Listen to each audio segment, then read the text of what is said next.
site. Thank you. Thank you, Matt. Just to follow up on Tom's referencing of the hospitals. I mean, of Gaza's 33 hospitals before that were fully operational before, say, October 7, there are now 3 that are semi-functional and so on. It's creating a really horrific situation. Now we talk about the food and the starvation and so on, but is there any way, I don't have any ideas, but is there any way to actually make these hospitals more functional and able to care for more people, especially children? So the best way to achieve that goal, which is very much a goal that we have, would be to reach a deal for an immediate ceasefire that would last for at least 6 weeks and would allow for a cessation in hostilities, would allow for the delivery of humanitarian assistance, would allow for people inside Gaza to move around, both doctors and patients and those who just need to seek medical care. That would be the best route to reach that objective, and it's one that we are continuing to pursue. Mm-hmm.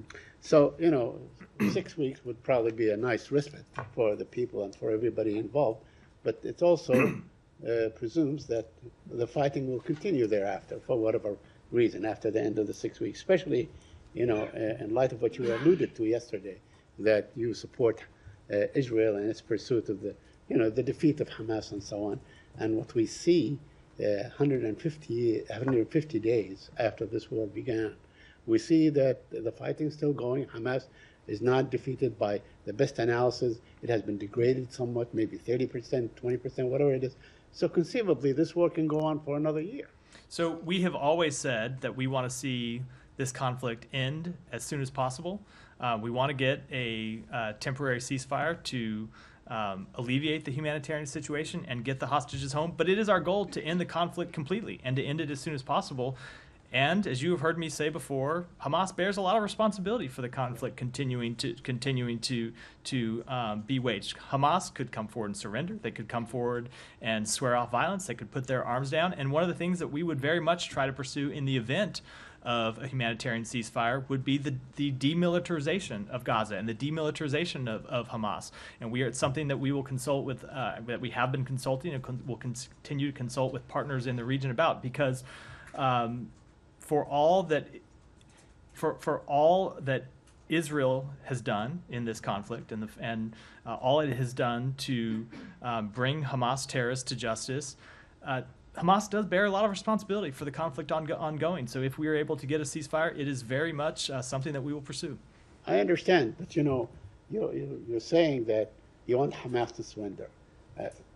That is, they're really serious thinking that this is actually going to happen. I mean, considering that the Palestinians have been waging some sort of, an armed struggle against Israel for the past 75 years. I mean, they go from Beirut to Lebanon to Jordan to places like this, but it goes on in the West Bank and so on.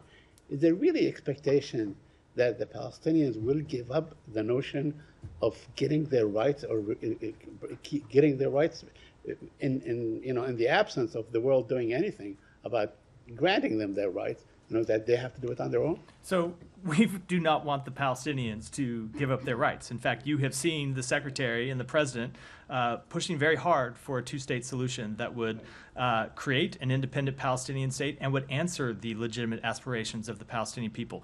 But to this question about Hamas, when you've seen 30,000 Palestinians killed, why wouldn't they lay down their arms and stop that bloodshed? Why wouldn't they lay down their arms and stop the war? If they truly care about the thousands and thousands of civilians who have been killed in a war that Hamas started.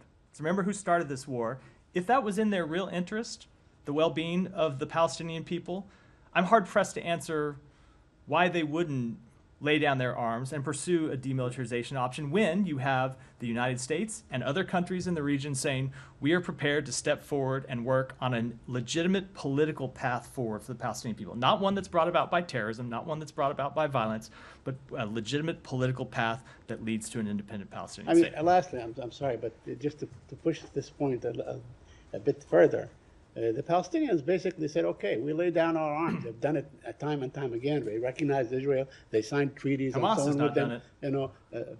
Hamas said they will abide by let's not, Hamas won't even sign up to the principles of the PLO. So. But I'm saying that what we're saying is there has been a Palestinian effort that has failed. I mean, people look, whether it's Hamas or somebody else, they look at 30 years of efforts to arrive at the resolution that the United States has signed to, and in fact sponsored in 1993. And it has gone nowhere. We see the settlements expand. We see the occupation become more violent against the Palestinians. People are more imprisoned and so on. So if people continue to look at the past and only the past that has happened for decades and decades without being willing to sign on to a positive vision of the future, we will never have a peaceful way out of this conflict. Not just the current conflict in Gaza, but an actual resolution to the long-standing conflict between Israel and Palestinians. So the problem with that, Matt, is that you have called for in every single conflict around the world there to be accountability for things that have happened in the past.